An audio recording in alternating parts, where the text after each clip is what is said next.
Those three bloody letters, everybody. PSR. For me, the letters that have destroyed football, spoiled our transfer window excitement, and are Newcastle United now just having to play a game of patience until the 1st of July? Let's have a look.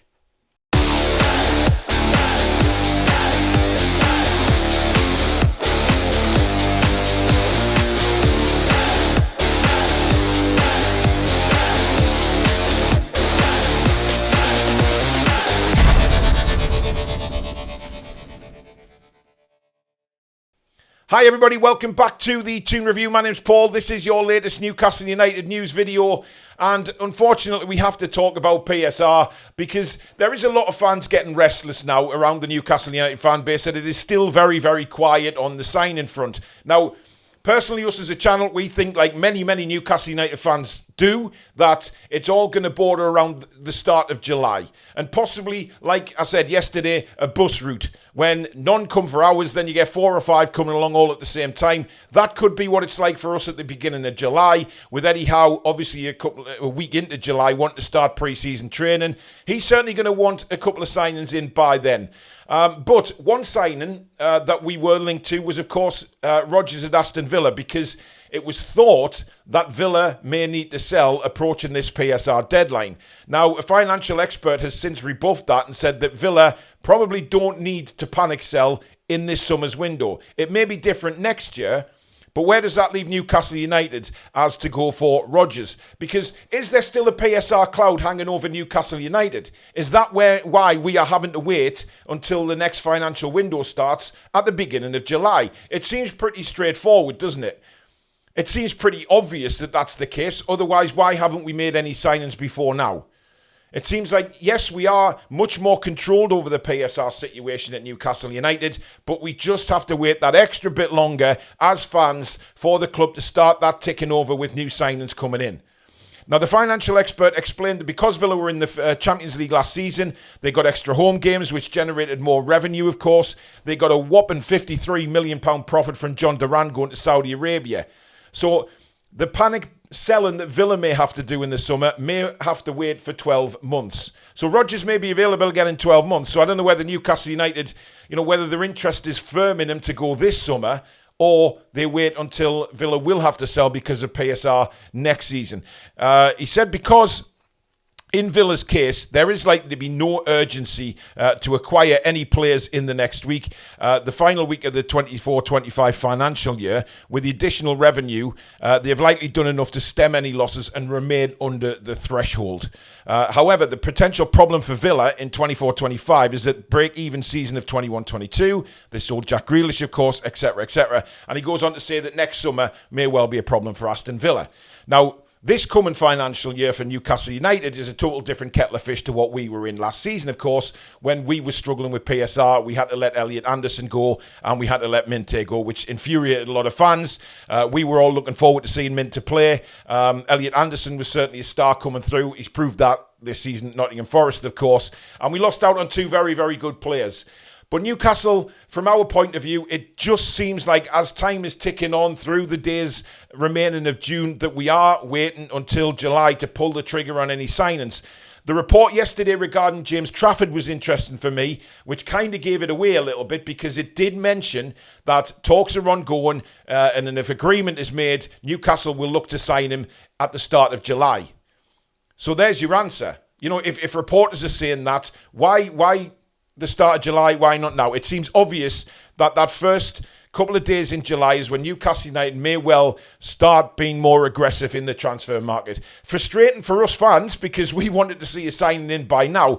But I guess we have to understand what is going on behind the scenes and just trust that Newcastle United, the bosses there, the hierarchy, Eddie Howe, everybody knows what they're doing and are prepared to go for it once July kicks in for that new financial year. But as I say, frustration for us and certainly for everybody checking the news on a daily basis for signings. It doesn't mean that we're not talking to players, however, because that may well be going on. But we've seen many times with Newcastle United in the past when they've been talking to players, it's been on the low key. Reporters haven't even picked up on it until it's been announced that somebody's coming in for a medical or, that they're in talks. Whatever that comes in from the club. And it's very important that we do listen to the club. There's been a lot of players still linked, of course. We just have to wait and see. It's annoying because we don't want to be patient. And it's annoying because of those 3 damn PSR letters that have crippled football, in my opinion, and crippled the fans' excitement. But fingers crossed, it will start at the beginning of July. Now, other news, Newcastle United seem to have made a blunder this morning, guys, when they put up their advert for tickets being available for the Espanyol friendly, which is, of course, I believe, around the 8th of August. What they did was they put a picture of Alexander Isak with the words "on sale now" right alongside him. Now, be as you may, we all know what it meant. The tickets are on sale because it's Newcastle and Espanyol badges just above that. However, the media have all piled in, Liverpool, everybody saying, oh, look, Newcastle, he's on sale now. I mean, how ridiculous is that, guys? Just because we've promoted Alexander Isak alongside the game against Espanyol, people have taken that as got really out of control, saying that we've put Alexander Isak up for sale and that Newcastle will listen to offers for him. As daft as it sounds, Newcastle have had to now remove that advert and change it because it with all the rumours going on about Alexander Isak, everybody has looked at that and thought, is that a cryptic message from Newcastle United saying that Isak is for sale and we will listen to offers for him? This is how crazy the media world is right now, and the fact that Newcastle United have had to remove it. It's bonkers. Listen, tickets are on sale for the Espanyol game. I believe they're £20. But apparently the choice of words and image did not go unnoticed by fans. The timing wasn't ideal, given we're in the midst of a transfer window, and Isak is one of the Europeans' top strikers and attracting interest from various top clubs in Europe. I find it, I mean, I didn't look at that advert this morning, guys, and think, ooh, Isak on sale now. I didn't put those two together. I don't know about you guys, whether you thought any different. It didn't seem like a big thing to me. But obviously some fans have looked at it and go, no, we can't have that. It looks like we're advertising Isak for sale. I mean, do you think the wording was wrong? I can understand a little bit, I guess, but come on. That's not exactly broadcasting to the world that Newcastle United are going to listen to offers for Isak. It's bonkers, guys. This is the crazy state we're in now, where some fans, probably Liverpool fans in fairness, are looking at that and thinking, there's a cryptic message in there, let's go for him.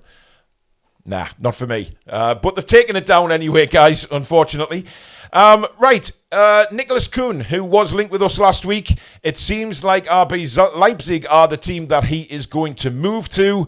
They have swooped for the 25-year-old signature. Of course, the valuation was around 15 million quid. And I said this last couple of videos, I think, ago, that I would love Nicholas Toon at Newcastle United. Stato had looked at his stats in the transfer window, and he looked really, really promising. Really good player. He had a fantastic season last year. I know some people sort of pugwash Scotland and think, but to get any sort of figures like, I think it was about 21 goals, 15 assists. To get that in any league is really, really good. But Leipzig have been first to pull the trigger on that. Now, I'm not saying for 1 second that Newcastle United were ever interested in Nicholas Toon. These came from reports mainly from Glaswegian media saying that Newcastle United scouted him a couple of times, which may be the case. But there was never any initial talks from him and the club. So, I mean, he's played for Leipzig under 17s and under 19s before he went to Ajax and then, of course, went to Celtic. So he knows all about Leipzig. It seems a very, very good move for him. And that's where Nicholas Toon seems to be going. I don't think this is a player we've missed out on, guys. I have to be honest. Yes, he was linked, and yes, we brought it to you in a news show, but I don't think he was ever really one of Newcastle United's target. There wasn't enough coming from the sort of northeast journalists regarding this guy. It was coming mainly from Scotland. Yes, we probably did scout him, but as I say, it looks like his destination is now Leipzig. One player that is very much in the headlines for Newcastle United this season is the Italian, Mr. Giorgio Scalvini. Of course, plays for Atalanta at the moment. I brought you the news yesterday that Newcastle United were heavily linked with the 21-year-old. Now, it seems like, for some reason, a few reports out there thinking that because his current squad number 42 is available at Newcastle United, this could help strike a deal. Now, I've never heard in a million years of a shirt, maybe Shearer with number 9. Maybe Shearer, before he signed. He wanted that number 9, and Les Ferdinand kindly gave it to him, of course. But apart from that, I've never really heard of any deal breaking down because a certain player doesn't get a shirt number. Now, Scalvini took the number 42 because it was a random number for him, but it was the number he was assigned to when he first made his debut for Atalanta, and he's stuck with it, and it seems to be his number now. So that is available. Now, whether this sways the deal for Scalvini, I have no idea, but it seems this story is picking up. There is genuine interest from Newcastle United.